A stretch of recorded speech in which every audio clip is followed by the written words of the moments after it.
வருகின்ற 2026 சட்டமன்ற தேர்தல்ல மதச்சார்பற்ற முற்போக்கு கூட்டணிக்கு தான் என்னுடைய வாக்கு, என்னுடைய ஆதரவு அப்படிங்கறத நான் பல இடங்கள்ல தெரிவிச்சிருக்கேன். நான் மயிலாப்பூரை சேர்ந்தவள் அப்படிங்கிற அடிப்படையில இந்த தொகுதியில ஏற்கனவே இப்ப சிட்டிங் எம்எல்ஏவா இருக்கக்கூடிய திரு மயிலை தா வேலு அவர்கள் அடுத்து வேட்பாளரா அறிவிக்கப்பட்டிருக்காரு திமுகவுடைய உதயசூரியன் சின்னத்துல.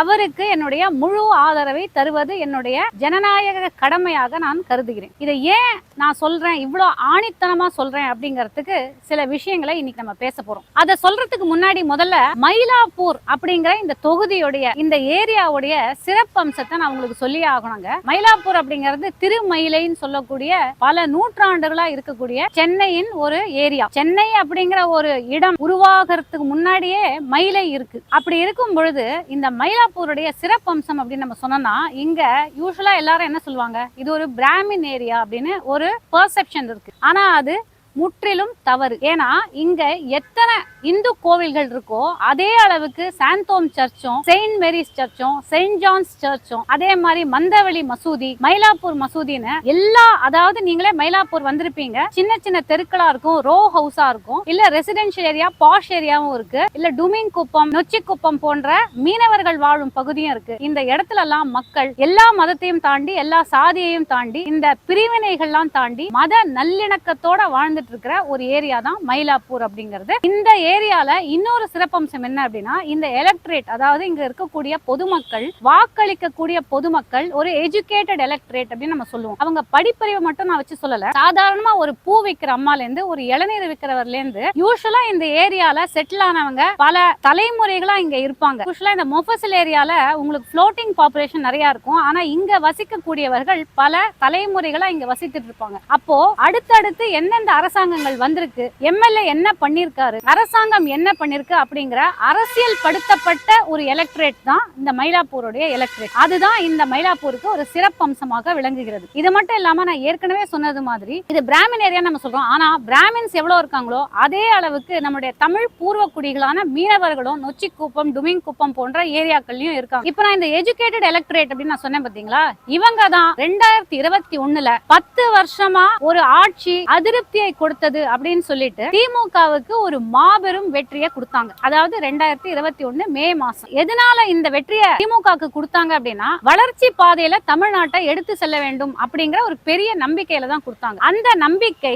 வீண் போகிறதா இல்லையா அப்படின்னு நம்ம கேட்டோம்னா நிச்சயமா கிடையவே கிடையாது. திமுக மேல மக்கள் வைத்த நம்பிக்கை வீண் போகவே இல்லை. இப்ப நம்ம அடுத்த ஒரு கேள்விக்கு வரோம். இப்போ ஒரு நரேட்டிவ் செட் பண்ணப்படுது, மாற்றம் வேணும், மாற்றம் வேணும்னு. ஆனா மாற்றம் எப்போ வேணும் அப்படின்னா, ஏற்கனவே உள்ள ஒரு அரசு ஏமாற்றத்தை தரும் அந்த நேரத்தில் தான் நமக்கு மாற்றம் அப்படிங்கிறது தேவை. ஆனா நம்ம ஒரு சின்ன எக்ஸாம்பிள் எடுத்துப்போம். இப்ப நான் கார் வச்சிருக்கேன், நல்லா சீரா போயிட்டு இருக்குன்னு வச்சுக்கோங்களேன். அது நல்லா இருக்கும் போது நான் எதுக்கு அதை கொண்டு போய் கராஜ்ல கொடுத்து எதுக்கு அதை ரிப்பேர் பண்ணணும்? சோ ஒரு நல்லா போயிட்டு இருக்கிற ஒரு விஷயத்த அதுல இருந்து ஆக்சிலரேட் பண்ணி அதை டெக்கரேட் பண்ணி அடுத்த லெவலுக்கு தான் அதை எடுத்துட்டு போனமே தவிர, சோ ஒரு விஷயம் நல்லபடியா போயிட்டு இருக்கும் போது அதை எதுக்கு மாத்தணும்? அந்த வகையில நான் எப்படி பார்ப்பேன்னா, ஏற்கனவே தமிழ்நாடு ஒரு கண்டினியூஸ் growth இந்த லாஸ்ட் 5 இயர்ஸ்ல நம்ம பெற்றிருக்கோம். அந்த growth அடுத்த 5 இயர்ஸ்ல இதே திமுக அரசுக்கு நம்ம கொடுத்தோம்னா அந்த growth ஆக்சிலரேட் ஆகும், கண்டினியூ ஆகும் அப்படிங்கறதா என்னுடைய அசைக்க முடியாத நம்பிக்கை.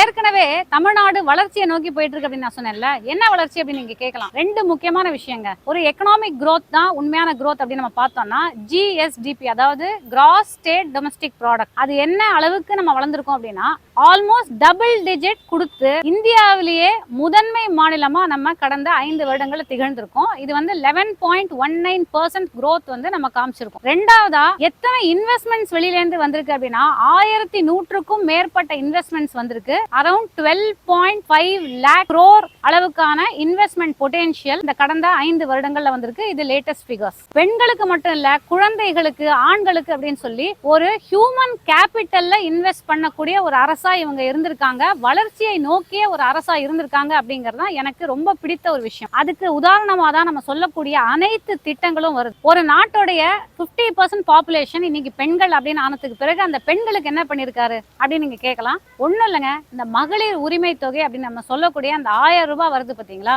இன்னைக்கு அதை எத்தனையோ பேர் ஏளனம் செய்தார்கள். ஆனா இன்னைக்கு எல்லா கட்சிகளுமே இதை பார்த்துட்டு காப்பி அடிச்ச மாதிரி நாங்களும் இதை செய்யறோம் அப்படின்னு முன் வந்ததுதான் இந்த மகளிர் உரிமை தொகையோட உண்மையான சக்சஸ் அப்படின்னு நான் பாக்குறேன். ரெண்டாவது, குழந்தைகளுக்கு இல்லம் தேடி கல்வி. அதாவது நீங்க குழந்தைகள் டிராப் அவுட் ஆறாங்க ஸ்கூல்ல இருந்து, ஆனா அவங்களை அந்த மாதிரி செய்ய விடக்கூடாதுன்னு சொல்லி இல்லம் தேடி கல்வி அப்படிங்கறத பல ஏரியாக்கள்ல, அதுவும் சின்ன சின்ன கிராமங்கள்ல அவங்க கொண்டு வந்திருக்காங்க. மூணாவது, குழந்தைகளுக்கான காலை உணவு திட்டம், பெண்களுக்கு விடியல் பேருந்து, பெண் கிராஜுவேட்ஸ்க்கான புதுமை பெண் திட்டம், யங்ஸ்டர்ஸுக்கான நான் முதல்வன் திட்டம், ஸ்கில் டெவலப்மெண்ட், அதே மாதிரி இன்னொரு பெண்களுக்கான திட்டம் பிங்க் ஆட்டோ, முதியோர்களுக்கான முதியோர் பென்ஷன், இல்லம் தேடி மருத்துவம், இதெல்லாம் விட சிறப்பா தாயுமானவர் திட்டம். அதாவது ரேஷன் கடையில கூட ஒரு முதியவரால போய் ரேஷன் வாங்கிட முடியாது, எதுக்கு நீங்க கஷ்டப்படுறீங்க, நாங்க உங்க வீடு தேடி ரேஷனை கொண்டு வந்து தரோம் அப்படிங்கிற மாதிரியான திட்டம் வேற எந்த ஸ்டேட்லயாவது இருக்கான்னு யோசிச்சு சொல்லுங்க. அப்புறம் ஹெல்த் அப்படின்னு வந்தோம்னா சுகாதார காப்பீடு, கலைஞர் காப்பீடு திட்டம், முதல்வர் மருந்தகம். ஒரு நாட்டுடைய வளம் அந்த மக்கள் தான். அந்த மக்களை நம்ம சிறப்பா பாத்துக்கிட்டோம்னா அவங்களுக்கான நலத்திட்டங்கள், இப்ப நிறைய பேர் இது ஏளனம் செய்வாங்க, இதெல்லாம் நீங்க ஃப்ரீ பீஸ் கொடுக்குறீங்க அப்படின்னு சில பேர் சொல்லுவாங்க. இது ஃப்ரீ பீஸ் கிடையாது, இலவசங்கள் கொடுப்பது அப்படிங்கறத விமர்சிக்கும் பொழுது ஒரே ஒரு விஷயம் தான் பார்க்கணும். ஒரு கேப் இருக்கு ஒரு சொசைட்டில, ஒரு சமூக நீதியின் அடிப்படையில சில பேருக்கு சில விஷயங்கள் மறுக்கப்படும் பொழுது அந்த கேப்பை பேலன்ஸ் பண்றதுக்கு தான் இந்த இலவசமாக சில விஷயங்களை கொடுத்து அவர்களையும் கை தூக்கி விடுவதான ஒரு விஷயம் தான் இந்த இலவசங்களை தவிர அது ஒரு மனிதனை ஒரு சோம்பேறி ஆக்குவதற்காகவோ எதுக்காகவோ கிடையாது அப்படிங்கறத முதல்ல நம்ம எல்லாருமே புரிஞ்சுக்கணும். இது மக்கள் நலனுக்காக கொடுத்தது. ஒரு மகளிர் உரிமை தொகையை ஒரு பெண் வாங்குறாங்க அப்படின்னா அவளுடைய குடும்பத்துல இருக்கக்கூடிய அந்த கேப், அந்த இன்கம் கேப் அவ எப்படி சீர் செய்யறா அப்படிங்கறதான் நம்ம பார்க்கணுமே தவிர இதை நம்ம ஏளனம் செய்வதில் எந்த ஒரு அடிப்படையும் கிடையாது. அது மட்டும் இல்லாம இன்னைக்கு ஏளனம் செய்தவர்கள் எல்லாம் இதை எல்லாம் காப்பி அடித்து நாங்களும் இதை செய்வோம் அப்படின்னு அவங்களுடைய தேர்தல் அறிக்கையிலையும் கொடுத்திருக்காங்க. அப்படிங்கறதான் இந்த திட்டங்களுடைய மிகப்பெரிய வெற்றியா நான் பாக்குறேன். நான் ஏற்கனவே சொன்னேன், இப்ப நான் இருக்கிறது மயிலாப்பூர்ல மிக முக்கியமான லேண்ட்மார்க்கா இருக்கக்கூடிய நாகேஸ்வரா பார்க்ல தான் இருக்கேன். இந்த இடமே இப்ப புனரமைப்பு செய்யப்பட்டு கொண்டிருக்கிறது. இதை பாக்குறதுக்கே ரொம்ப சந்தோஷமா இருக்கு. பேட்மிண்டன் கோர்ட்லாம் இங்க வரப்போகுது. அது மட்டும் இல்லாம இப்ப நீங்க பாத்திருப்பீங்க, மயிலாப்பூருடைய சட்டமன்ற உறுப்பினராக இப்பொழுது இருக்கக்கூடிய மயிலை தா வேலு அவர்கள், அவர்களுடைய நிதியிலிருந்து கட்டப்பட்ட ஒரு பெண்கள் உடற்பயிற்சி கூடத்துக்கு முன்னாடி தான் நான் இன்னைக்கு நின்று பேசிட்டு இருக்கேன். அப்படிங்கிறது எனக்கு ரொம்ப பெருமையா இருக்கு. சரி, இந்த தா வேலு அவர்களை பத்தி ஒரு சின்ன ஒரு விஷயம் மட்டும் நான் சொல்லணும். கடந்த 5 ஆண்டுகள் அவருடைய பெர்ஃபார்மன்ஸ் நம்ம பாக்குறோம் அப்படின்னா எந்த அளவுக்கு சுழற்சியா அவர் வேலை செஞ்சிருக்காரு அப்படிங்கிறதுக்கு ஒரு சின்ன எடுத்துக்காட்டு. இந்த 5 ஆண்டுகள்ல அட்டென்ட் பண்ண நிகழ்வுகள் மட்டும் மயிலாப்பூர் தொகுதியில 1700 நாட்கள்ல 2000 நிகழ்வுகளை அவர் அட்டென்ட் பண்ணிருக்காருன்னா சாட்டர்டே சண்டே கூட பார்க்காம அவர் வேலை பண்ணிருக்காரு அப்படிங்கிறது தான் தீர்க்கமான உண்மை. அவருடைய ஆபீஸ் நான் பார்த்த வரைக்கும் 24 மணி நேரமும் ஓபனா தான் இருக்கும். யார் வேணா அவரை போய் பார்க்கலாம். இதே மயிலாப்பூருக்கு பாஜக அதிமுக, அதாவது தேசிய ஜனநாயக கூட்டணி அப்படின்னு சொல்லக்கூடிய தேசியமும் இல்லாமல் ஜனநாயகம் இல்லாத ஒரு கூட்டணி அப்படின்னு நம்ம சொல்றோம் பாத்தீங்களா, அவங்களுடைய வேட்பாளர் யாருன்னு பாத்தீங்கன்னா தமிழிசை சவுந்தரராஜன் அவர்கள் முன்னாள் தெலுங்கானா கவர்னராக இருந்தார். அவருக்கும் மயிலாப்பூருக்கும் என்ன சம்பந்தம் அப்படின்னு யாராவது சொல்ல முடிஞ்சா தயவு செஞ்சு எனக்கு சொல்லுங்க. எனக்கே தெரிஞ்சுக்கணும் போல ரொம்ப ஆர்வமா இருக்கு. ஏன்னா அவரை நம்ம எப்படி போய் அணுகணும்னு கூட நமக்கு தெரியாது. இது வரைக்கும் அவங்க 6 தடவை தேர்தல் நின்று தோத்துருக்காங்க. இப்போ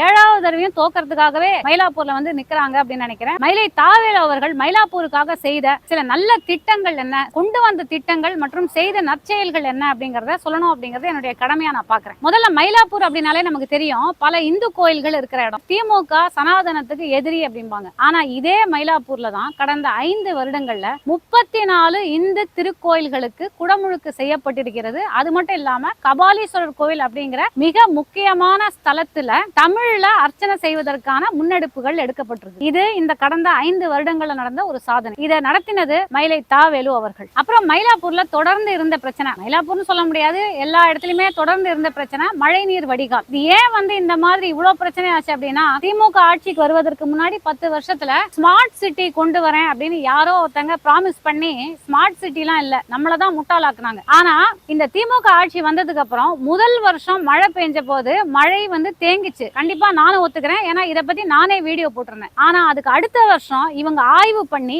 எந்த இடத்துல எல்லாம் எஸ்பெஷலி ஸ்ரீராம் காலனியா இருக்கட்டும், இல்ல சல்லிவன் கார்டன்ல இருந்து PS சிவசுவாமி சாலைக்கு போற அந்த ரோடாரம், இந்த இடத்துல எல்லாம் 50-60 வருஷங்களா மழை நீர் எப்பவுமே தேங்கும். இதுக்கு நிரந்தர தீர்வு கண்டுபிடிக்கணும் அப்படின்னு சொல்லி ஆய்வு பண்ணி அண்டர் கிரவுண்ட்ல இருக்கக்கூடிய தண்ணி எப்படி பம்பிங் ஸ்டேஷனுக்கு கரெக்டா போகணும் அப்படிங்கறத நோட் பண்ணி அண்டர் கிரவுண்ட்ல 44.72 கிலோமீட்டர்ஸ் ரேடியஸ், அதாவது சுற்றளவுல இவங்க ஆய்வு மேற்கொண்டு அந்த இடத்துல வந்து கடப்பணிகள் செஞ்சு இந்த மழைநீர் வடிகால் திட்டத்தை முடிச்சு வச்சிருக்காங்க. சோ இன்னைக்கு நீங்க பாத்தீங்கன்னா அதே ஸ்ரீராம் காலனியா இருக்கட்டும், இல்ல அந்த Sullivan garden to PS Sivaswamy சாலை போற ரோடா இருக்கட்டும், மழை எவ்வளவு பெஞ்சாலும் நிக்கிறதே கிடையாது. இதுல ஹைலைட் என்னன்னா, ஸ்ரீராம் காலனி மக்கள் இந்த விஷயம் நடந்ததுக்கு அப்புறம் முதல்வரை சந்திச்சு தன்னுடைய வாழ்த்துக்களையும் தங்களுடைய நன்றிகளையும் தெரிவித்திருக்காங்க. மயிலாப்பூர் நீங்க சுத்தி பார்த்திருக்கீங்களா? இந்த 2026 தேர்தல் அறிக்கையில மயிலாப்பூர் சட்டமன்ற உறுப்பினர் தாவேலு அவர்கள் என்ன சொல்லியிருக்காரு அப்படின்னா, மயிலாப்பூரை ஒரு ஆன்மீக சுற்றுலா தலமா மாத்தணும். அது மட்டும் இல்லாம இத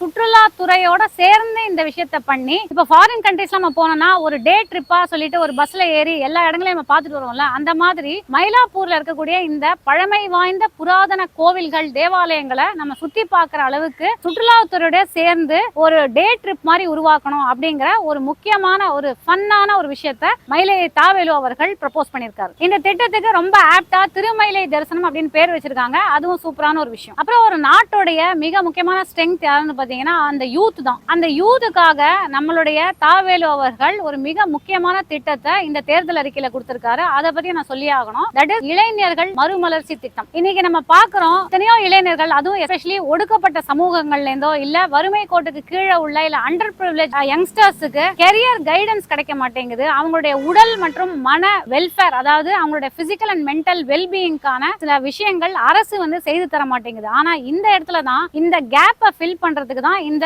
இளைஞர் மறுமலர்ச்சி திட்டம். அதுல என்னெல்லாம் ப்ரொபோஸ் செய்யப்பட்டிருக்கு அப்படின்னா, இளைஞர்கள் தங்களுடைய உடல்களை மேம்படுத்திக்கிறதுக்கான ஜிம்முகள் ஏற்கனவே இந்த கடந்த 5 ஆண்டுகள்ல 16 புதிய ஜிம் வந்து ஓபன் பண்ணிருக்காங்க. அதோட மட்டும் இல்லாம இப்ப இந்த திட்டத்திலயும் வந்து பல புதிய ஜிம்களை ஓபன் பண்ணக்கூடிய வகையில திட்டம் வந்து தீட்டப்பட்டிருக்கு. பிளே கிரவுண்ட்ஸ், அது மட்டும் இல்லாம மிக முக்கியமானது கெரியர் கைடன்ஸ், கெரியர் கவுன்சிலிங். அதையும் விட முக்கியமானது, சப்போஸ் இளைஞர்கள் தவறான பாதையில போயிட்டாங்கன்னா அவங்களுக்கான மன அழுத்தம் கொடுக்கக்கூடிய சில விஷயங்கள்ல இருந்து அவங்களை வெளியில கொண்டு வரதுக்கான ரீஹாபிலிட்டேஷன் சென்டர் மற்றும் கவுன்சிலிங் சென்டர்ஸ் ஒரு NGO-வோட சேர்ந்து இதை வந்து அமைக்கலாம் அப்படிங்கிறது தான் இந்த திட்டத்துல வந்து ப்ரொபோஸ் பண்ணிருக்காங்க. ஒரு நாடுங்கிறது முன்னேற்ற பாதையில போயிட்டு இருக்கும்போது அந்த முன்னேற்றப்பட்ட மக்களை பத்தி மட்டும் நம்ம யோசிக்க கூடாது, விளிம்பு நிலை மக்களை பத்தி நம்ம யோசிக்கணும் அப்படிங்கிறது தான் ஒரு நாட்டுடைய பண்பு, ஒரு நாட்டுடைய மாண்பு அப்படின்னு நம்ம பார்த்தோம்னா, இப்ப ப்ரொபோஸ் பண்ணிருக்கிற ஒரு அழகான ஒரு திட்டம் குடிசை இல்லா மயிலாப்பூர். யோசிச்சு பாருங்களேன், இதே மயிலாப்பூர்ல எத்தனையோ சிதிலம் அடைஞ்ச ஆல்மோஸ்ட் வந்து விழுந்து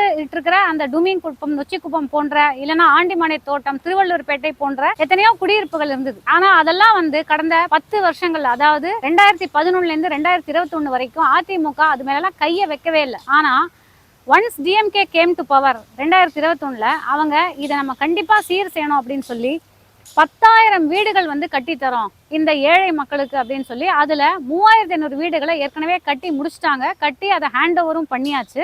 இப்போ அந்த மீதி பணிகளை கண்டினியூ பண்ணி மயிலாப்பூரை ஒரு குடிசை இல்லா மயிலாப்பூரா மாத்தணும் அப்படிங்கிறது தான் புதிய திட்டம்.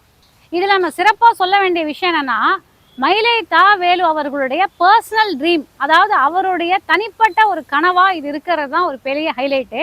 நேத்து கூட இந்த ஏரியால உள்ள மக்கள்கிட்ட நான் பேசிட்டு இருக்கும்போது அவங்க என்ன சொல்றாங்கன்னா, மல்லீஸ்வரன் தோட்டத்துல பேசிட்டு இருந்த சில மக்கள்லாம் யார் இந்த பிளாட்ஸ் எல்லாம் வாங்கிட்டு போயிருக்காங்களோ அவங்க என்ன சொல்லியிருக்காங்கன்னா, இது வந்து ஒரு குடிசை மாற்று வாரியம் மாதிரியே இல்லை, இது வந்து ஒரு ஹவுசிங் போர்டு ஃபிளாட் மாதிரியே இல்லை, ஒரு middle class middle income group வாழக்கூடிய ஒரு ஃபிளாட் மாதிரி இருக்கு, என்னோட லைஃப் ஸ்டைலே மாறிடுச்சு அப்படின்னு சொல்லியிருக்காங்க. இதுதான் இந்த திட்டத்துடைய மிகச்சிறந்த ஒரு சக்சஸ் அப்படின்னு நான் பாக்குறேன். சார், நான் இவ்வளவு நேரம் மூச்சை கொடுத்து பேசியிருக்கேன். ஃபைனலா நான் என்ன சொல்ல போறேன், தாவேலு அவர்களுக்கே ஓட்டு போடுங்க அப்படின்னு தானே சொல்ல போறேன்னு நினைக்கிறீங்க? ஆமாங்க, அதுதான் நான் சொல்ல போறேன். பதவி வெறியில வரவங்களுக்கும் மக்கள் நலன் செய்யறதுக்கும் வரவங்களுக்கும் பெரிய வித்தியாசம் இருக்கு. அந்த அடிப்படையில நீங்க கண்டிப்பா மயிலை தாவேலு அவர்களுக்கு ஓட்டு போடணும் அப்படிங்கறத நான் ரொம்ப பணிவா உங்கள்கிட்ட கேட்டுக்கிறேன். ஏன்னா நான் அவருக்கு தான் வந்து ஆதரவு தெரிவிக்கிறேன், நீங்களும் தெரிவிங்க. தேங்க்யூ.